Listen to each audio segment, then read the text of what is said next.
My mother-in-law screamed at me to get out of my own wedding. In front of every single one of our friends and family, she pointed a shaky, manicured finger toward the exit and demanded that I be removed. What she didn't know was that I owned the whole place. The security team she was screaming for. They worked for me. This wasn't just my wedding day. It was my property. And she was about to learn that lesson the hard way.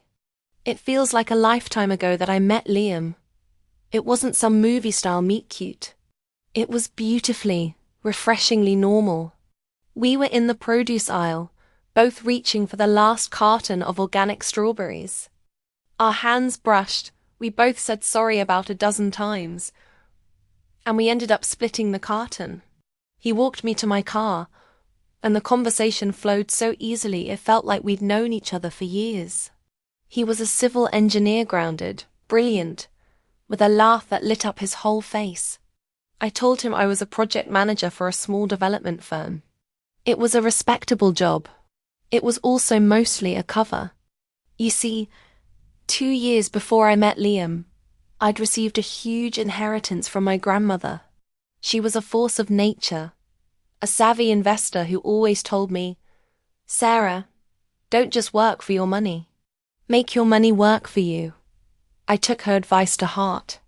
Instead of blowing it on a fancy car, I poured every penny into a sprawling, run-down country estate an hour outside the city. It was called The Willows, a forgotten gem with incredible bones and acres of overgrown gardens. For 2 years, I poured my sweat, tears, and all my money into that place. I learned more about plumbing and wiring than I ever thought I would. My day job kept a steady paycheck coming and let me keep a low profile. But my real passion, my real job, was turning the Willows into the best wedding venue in the region. By the time I met Liam, it was almost done. I hadn't really told anyone I owned it.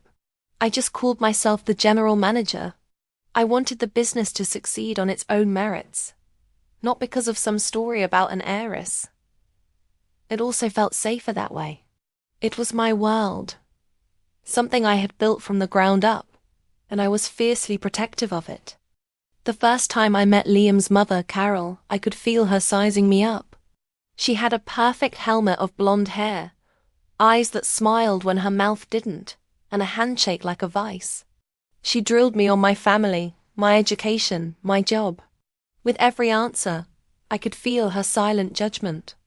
"A project manager," she repeated slowly. "How stable." The subtext was crystal clear. "You're not one of us. You're acceptable for now." Liam, bless his heart, was totally oblivious. He just held my hand under the table, beaming. The red flag started small. When Liam proposed a year later, Carol's reaction on the phone was lukewarm at best. Her first question wasn't congratulations. It was, "Are you sure you've thought this through, Liam? Marriage is a very permanent decision." Liam just brushed it off. "That's just how she is," he'd say. "She's cautious." I really wanted to believe him. Then the wedding planning started, and her caution became a full-blown sabotage mission. She had to be involved in everything. First, the dress. I found this beautiful, elegant Align gown that just felt like me.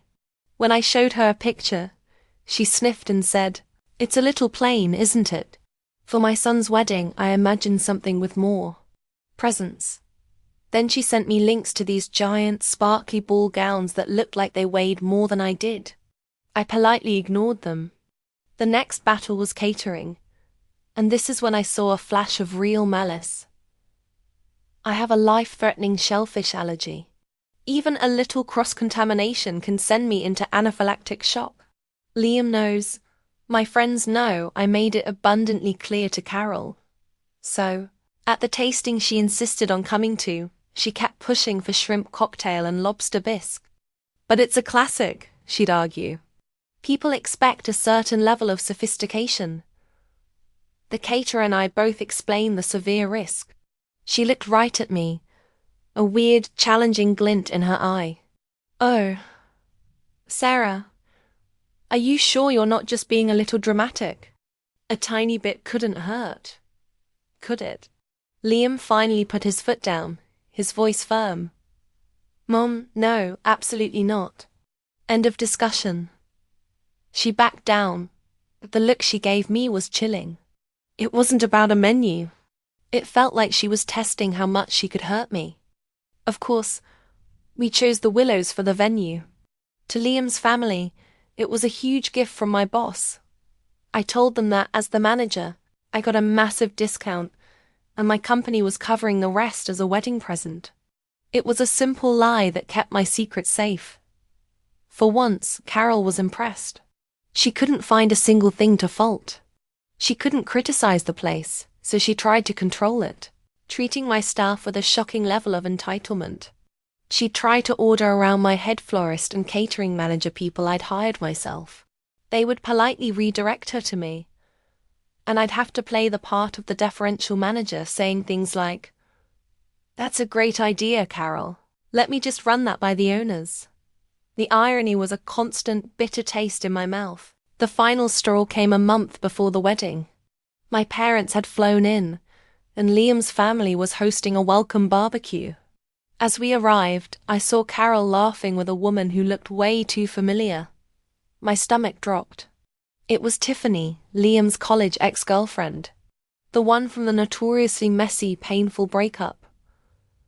Liam froze beside me. "What is she doing here?" he whispered. Carol glided over, beaming. "Sarah, darling. You remember Liam's dear friend, Tiffany, don't you?" Calling her a friend was a deliberate, poisonous dart. It was obvious Carol had invited her just to throw a grenade into our lives, to unnerve me and imply I was just the latest in a line. A cold rage settled over me. Liam, to his credit, was furious. He pulled his mother aside, and I could hear his angry whisper. "How could you do this to Sarah? To me?" Carol's response was sickeningly sweet. "I just bumped into her. I don't see what the big deal is. It's not like Sarah is the insecure type, are you, dear?" She looked right at me, her smile a painted dare. That was it. That was the moment I stopped seeing her as a difficult meal and started seeing her for what she was. A saboteur. She was malicious. She wanted to hurt me. Driving home that night, Liam was apologizing over and over. "I am so sorry, Sarah. I don't know what's wrong with her." "You can't fix this, Liam," I said, my voice flat. "This is who she is." In that moment, I knew the wedding day wasn't going to be a truce. It was going to be her final stand. And I knew I had to be ready. I was done playing the deferential project manager. She was about to meet the owner. The week before the wedding was eerily quiet. No critical texts, no last-minute demands.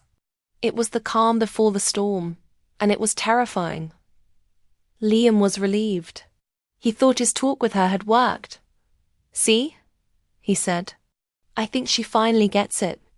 I smiled and nodded, but my stomach was in knots. She wasn't giving us space. She was planning her attack. On the morning of the wedding, I woke up in the bridal suite at the Willows. For a moment, looking out over the grounds I had poured my life into, I felt totally at peace. Then my phone buzzed. A text from Carol. "I trust you will be on your best behavior today. Try not to embarrass Liam." My blood ran cold. It was a warning shot. She was setting her narrative. If anything went wrong, it was my fault. I didn't reply. I put my phone on silent and gave it to my maid of honor. "I don't want to see this until I'm married," I told her. The rest of the morning was a blur of hair, makeup, and laughter. My team was a well-oiled machine. My head of security, Marcus, a calm and fiercely loyal ex-military guy, gave me a subtle nod. He knew the whole story about Carol.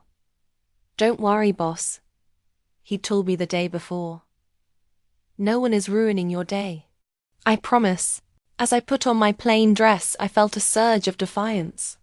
It was my dress, my venue, my wedding. I'd be damned if I let anyone burn it down. Walking down the aisle was surreal. The ballroom was breathtaking, and Liam was shining at the altar. I almost forgot about his mother.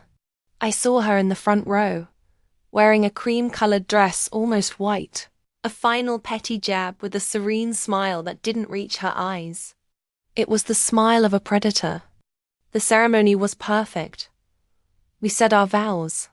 The officiant pronounced us husband and wife. The room erupted in applause, and Liam kissed me. As we walked back down the aisle, beaming, she made her move. As we reached her row, Carol stood up. A hush fell over the room. Liam's smile faltered. "Mom, what are you doing?" She ignored him, her eyes locked on me. "I cannot let this happen," she announced dramatically. "I cannot stand by and watch my son make the biggest mistake of his life." Gasps rippled through the crowd.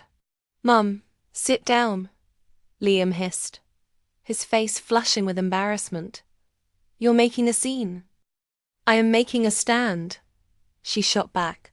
She turned to me, her face twisted with fury. "You have manipulated him. You trapped him.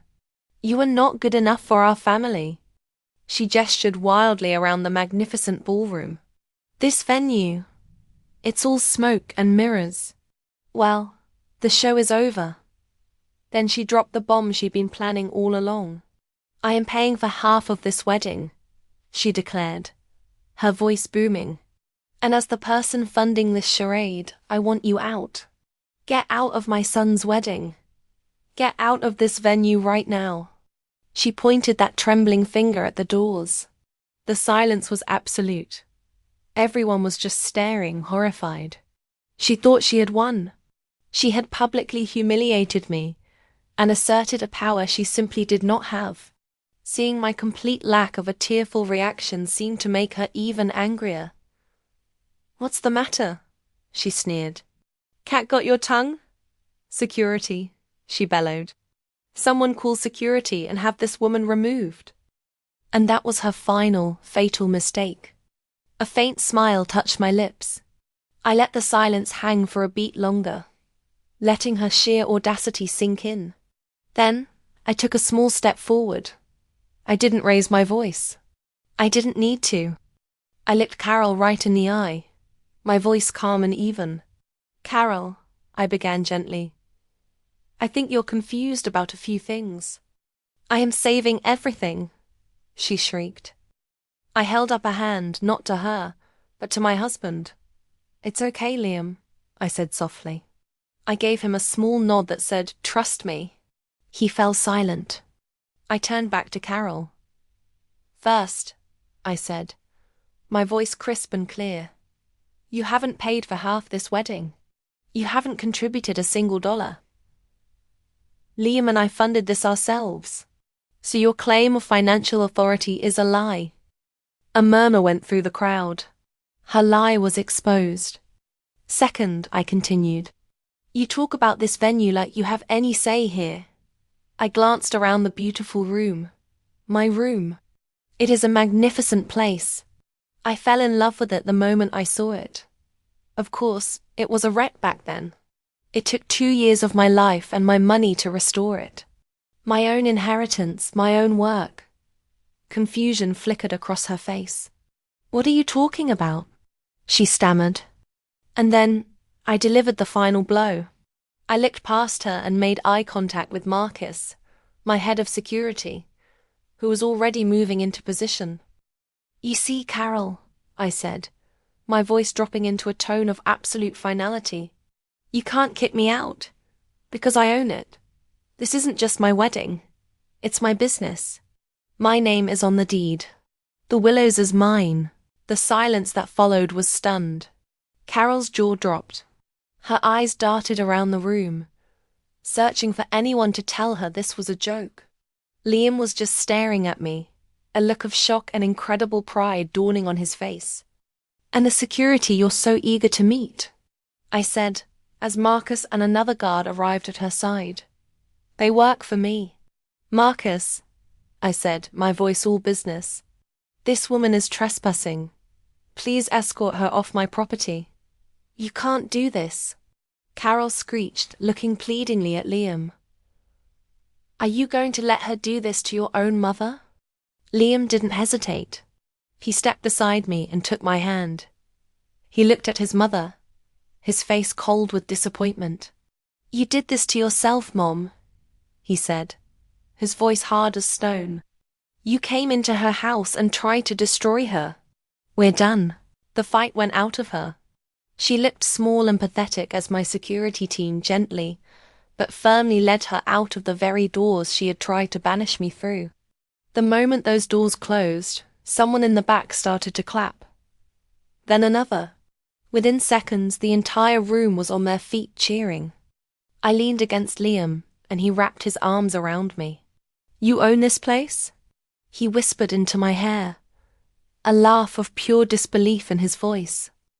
I pulled back, a real smile finally reaching my eyes. I do, I said. Surprise. He just shook his head, laughing. You are the most incredible woman I have ever met. He kissed me again, and the applause was deafening. The poison had been drained. We had faced the worst, together, and we had won. The rest of the day was pure, absolute joy. In the days after, the fallout was what you'd expect.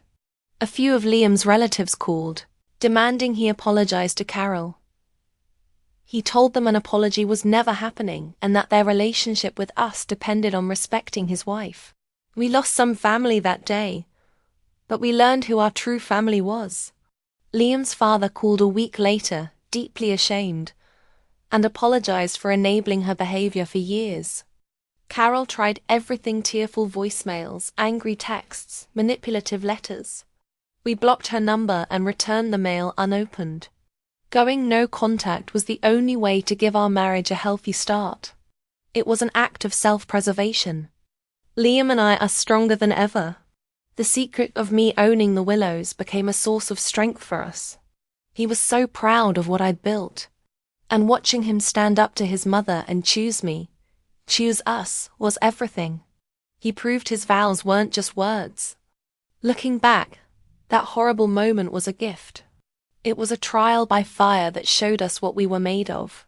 It taught me that sometimes you have to stand your ground and refuse to be a victim in your own story. My mother-in-law tried to kick me out of my wedding, but instead, I kicked her out of my life. And that is a better happily ever after than I ever could have dreamed of. If you enjoyed this story, make sure to hit that like button and subscribe. And definitely check out this other video on the screen. Thanks for listening, and I'll see you in the next one.